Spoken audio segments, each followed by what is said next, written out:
நீ வந்து அந்நிய உபதேசத்துக்கு போயிட்ட, எல்லா இடத்துலையுமே சிலுவை தொங்குது. இல்லை சிலுவை வந்து தெரியும் உங்களுக்கு சிலுவை எப்படி இருக்கணும்னு, நான் சொல்லியிருக்கேன் சுமக்கணும்னு. எல்லாம் சிலுவை தொங்குது, எல்லாம் சிலுவை போட்ட இடமும் ஆலயம், எல்லா ஆலயம் தானே ஐயா.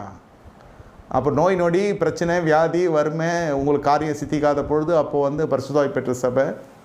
இப்போ என்ன ஆயிடுச்சு, இப்போ போயிட்டு அந்நிய சேயீர் புத்திரர்களுடைய ஆராதனைக்குள்ளே போயாச்சு. நாங்கள் என்ன விக்கிரகத்தை வணங்குறோமா, தொட்டு குப்பில் சும்மா இருக்குது, சுமந்து இருக்குது, அது இருக்குது, அது வாய் சரியில்லைல்ல. பிரச்சனை இருக்கிறப்ப எப்படி, பிரச்சனை இருக்கப்போ டே அண்ட் நைட்டு ப்ரேயர், ஜபம் என்ன, உபவாசம் என்ன, காத்திருப்பு இருந்து ஜபம் காத்திருந்து பார்க்குறது என்ன. அதுக்கப்புறம் நான் ரொம்ப பிஸியாக இருக்கேன்.